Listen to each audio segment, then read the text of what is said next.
Hello. Today I'm going to read a psalm and just reflect a little bit on it afterwards.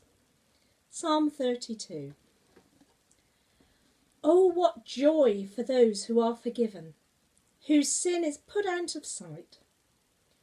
What joy for those whose record the Lord has cleared of all guilt, whose lives are lived in complete honesty. When I refused to consider my sin and confess, my body wasted away and I groaned all day long. Day and night your hand was heavy on me. My strength evaporated like water in the summer heat. Finally, I confessed all my sins and my brokenness to you, and I stopped trying to hide. I said to myself, I will confess my rebellion to the Lord, and you forgave me. All my sin is gone. Therefore, let all the godly pray to you while there is time, that they may not drown in the floodwaters of judgment. For you are my hiding place. You protect me from trouble and surround me with songs of deliverance. The Lord says, I will guide you along the best pathway for your life. I will counsel you and watch over you. Do not be like a senseless horse or mule that needs a bit or bridle to keep it under control. Many sorrows come to the wicked, but unfailing love surrounds those who trust the Lord. So rejoice in the Lord and be glad.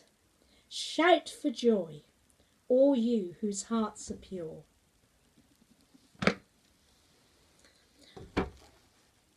Well, that psalm had a special meaning for me that I recalled this morning as I read it. Many years ago now, a couple of decades, I had to go into hospital for quite a serious operation. And until we had results back, we didn't know if the operation was going to sort out what was wrong with me and be a cure. And I confess I was very frightened, as I think most of us would be, and as I know many of us are at the moment as well, not knowing what's going to happen, not knowing what's ahead of us. It's natural to feel a certain apprehension and even fear. So this night I was in hospital and I was afraid, and this was my psalm. And what struck me most of all was the verse, You are my hiding place. You surround me with songs of deliverance. And as I wondered what that meant, I suddenly found I was indeed surrounded by songs of deliverance.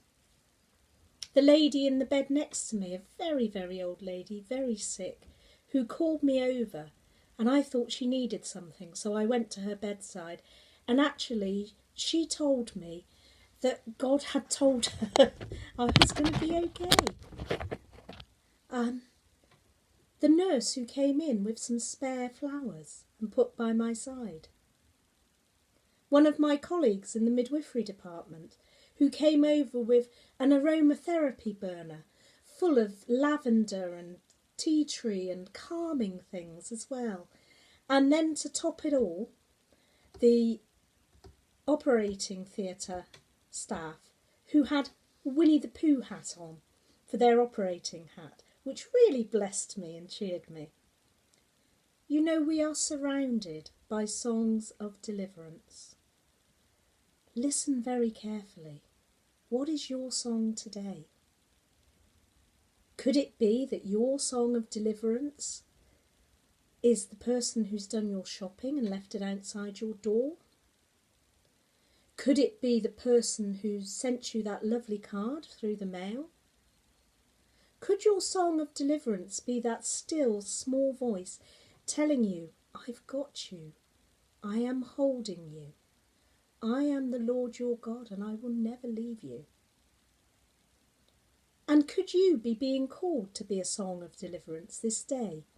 Could you perhaps be the song that picks up the phone and speaks to somebody and encourages them? Could you be the voice that pierces the loneliness? Could you be the person who sends the email? Could that be your song? Listen very carefully. You are my hiding place. You fill my heart with songs of deliverance. When I am afraid, I will trust in you.